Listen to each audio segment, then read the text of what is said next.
Happy Monday, everybody. My name is Brandon Rosa, and welcome to episode 252 of the Xbox in 10 podcast, your weekly source of Xbox gaming news covered in around 10 minutes. Every Monday, this podcast covers new game releases, the previous week's gaming news, and we all learn an Xbox-related fun fact together. The show is on YouTube and podcast services around the world, so please subscribe on your favorite and leave a review if you like the show. Xboxin10.com, no numbers, is your quick source for links to all of our podcast destinations and social media profiles, which you can follow at Xboxin10.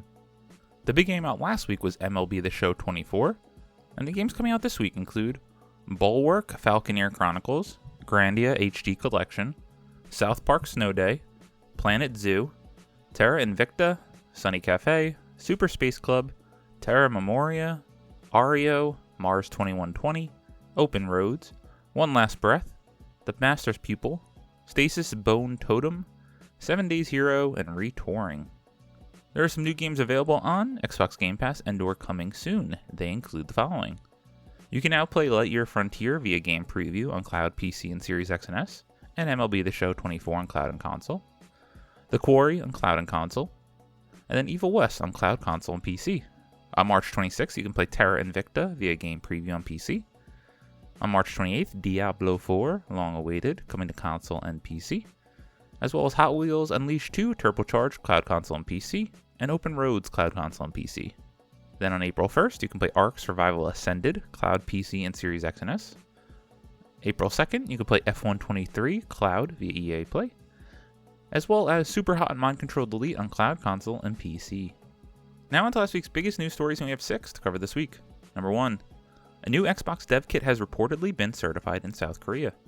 Tom Ivan at Video Games Chronicle writes, as spotted by Xbox News for Koreans, the dev kit was today approved for use by South Korea's National Radio Research Agency. Manufactured in China and Vietnam, it carries the model number 2089. The Xbox Series X dev kit, which has the model number of 1881, was certified by the agency 5 months before the console launched in November of 2020. Legal documents leaked last September potentially laid bare key elements of Microsoft's gaming strategy for years to come, including plans to launch an adorably all-digital Xbox Series X console codenamed Brooklyn. While its plans may have changed, according to the documents, the console was targeting a November 2024 launch and a $499 price point. During a business update in February, Xbox confirmed that the Series X and S won't be the company's last consoles. Quote, there is some exciting stuff coming in hardware that we're going to share this holiday, and we're also invested in the next generation roadmap, end quote, said Xbox President Sarah Bond. Quote, and what we were really focused on there is delivering the largest technical leap you will have ever seen in a hardware generation, end quote. I'm not going to go ahead and say this is exciting, but it's intriguing. A lot of rumors out there as Microsoft finally working on an Xbox handheld. I would love that. Really enjoy playing on my Logitech G Cloud, but I want that native Xbox experience without all the hoops and hurdles you got to jump through on the Steam Deck, etc. So that would be cool. If it's just an all-digital Series X, I don't see how that's really going to move the needle for much of anyone, but I think it's good to have options out there for the consumers. And then is it just going to be an all-digital Series X going against the PlayStation 5 Pro this winter? I don't know how that's going to shake out. Number 2, Larian Studios won't make Baldur's Gate 3 DLC expansions or Baldur's Gate 4. Alex Stedman at IGN writes, at a game developers conference, GDC panel today, Larian Studios founder Sven Vinicki dropped something of a bombshell by revealing that the developer isn't planning to release any expansions or DLC for Baldur's Gate 3, nor Baldur's Gate 4. Instead, Vinicki said at the panel Larian plans to move away from Dungeons & Dragons entirely and do something new, leaving the IP and publisher Wizards of the Coast's hands. It's a big surprise considering the massive success of Baldur's Gate 3, with many fans assuming that a DLC or expansion might be on the way. Larian has released several major free patches that have added, among other things, a playable epilogue party. Larian has also commented about the possibility of doing DLC in the past.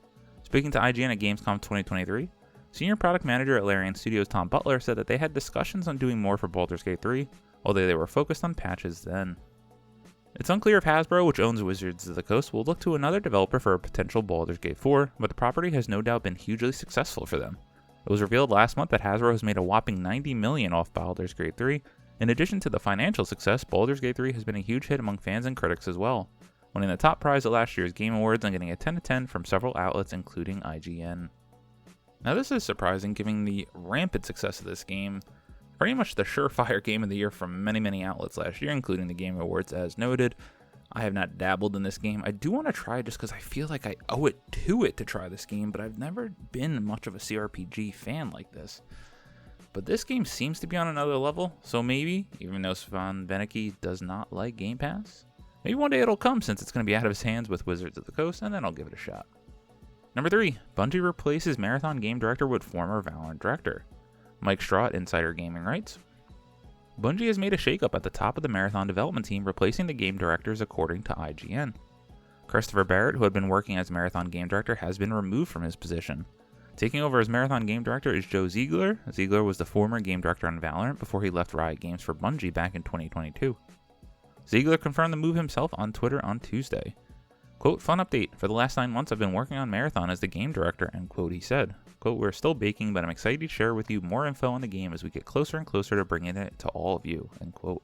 According to IGN's Rebecca Valentine, a number of changes were made to the team. Quote, amid ongoing anxiety within Bungie following last year's layoffs, end quote. On top of that, sources told Valentine that Bungie is, quote, pouring resources into getting Marathon out the door, end quote. Changes to the game's development have also taken place under Ziegler, per the report. One such change involves players now selecting from a group of characters rather than custom characters.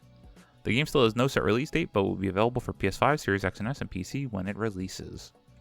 Don't know what to make of this, but it just doesn't seem like we have much of good news for Bungie these days.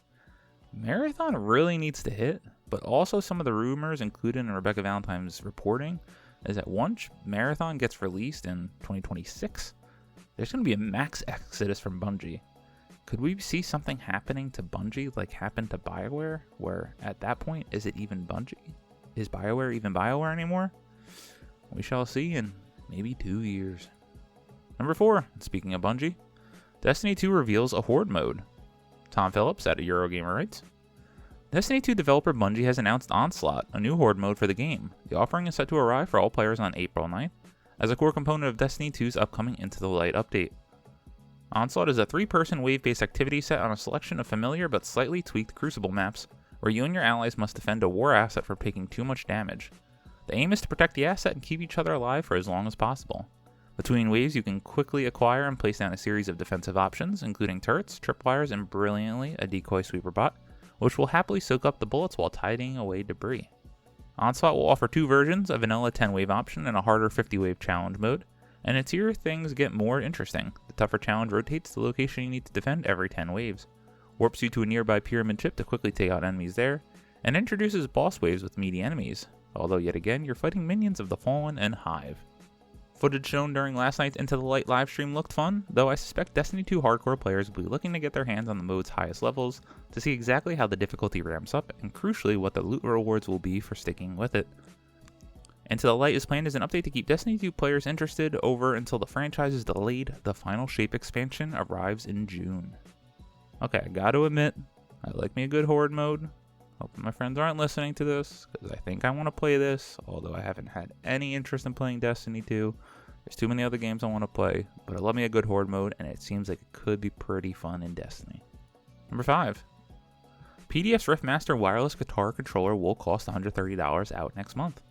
Taylor Lyles at IGN writes, PDP's latest product, the Riftmaster wireless guitar controller, is set to hit the store shelves next month at a price tag of $130. Reviving a market of plastic musical instruments that will allow fans to live out their fantasies as rock stars. Quote, at last the wait is over. It's time for gamers to rock on, said PDP Director of Product Marketing Michael Lai in a press release. Quote, Rhythm Action Gaming is experiencing more than a renaissance. It is being redefined. Every aspect of the Riftmaster design is informed by PDP's rich heritage in rhythm-based gaming, including a nod to the past with backwards compatibility. We cannot wait for fans to have their first jam session, end quote. After teasing the product in December, PDP officially announced the controller in late January. The Riftmaster has 2 configurations, one compatible with the Xbox and PC, while the other works on PlayStation regardless of which platform you buy the controller for. The 2 games it is designed for are Rock Band 4 and Fortnite Festival. The controller should look familiar to those who played Rock Band and or Guitar Hero during the late 2000s, mid-2010s. I had to include this story for anyone that's still playing Rock Band 4 and or messing around in Fortnite Festival. Fortnite Festival was pretty fun, but you really need the instruments. As an old school, die-hard Rock Band Guitar Hero fan, it's nice to see these things come back, and I would love a proper reboot of all these things, although, would I actually play them? That is the question. Number 6, exclusive Connie Booth, one of the chief architects of PlayStation's first-party studio system, is joining EA. Kat Bailey at IGN writes, former PlayStation executive Connie Booth, one of the chief architects of PlayStation's first-party strategy before her unexpected departure in 2023, is joining EA to help its studios amid its ongoing restructure. Booth's title will be Group General Manager, Action RPG, with a portfolio that will include EA Motive Iron Man, Cliffhanger Black Panther, and BioWare Dragon Age and Mass Effect. She will report directly to EA Entertainment head Laura Miele. Quote, Connie spent more than 30 years helping to build Sony Interactive Entertainment's internal studios and is responsible for guiding the development of some of their biggest franchises, including Marvel Spider-Man 1 and 2, The Last of Us, Ghost of Tsushima, Uncharted, Ratchet & Clank, just to name a few, and quote, Miele said in a statement released to IGN. Quote, she is known for having created an incredible developer-first culture and supporting creative vision while driving innovation. I have known Connie for many years and have always been impressed by her love and commitment to games.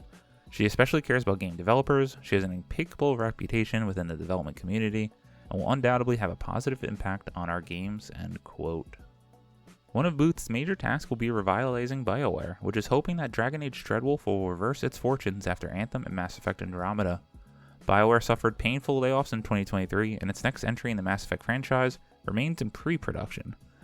Elsewhere, Cliffhanger Games is a relatively new studio that opened in 2023 and is working on a new Black Panther game, while EA Motive was founded by Jade Raymond before her departure in 2018 and is currently working on Iron Man.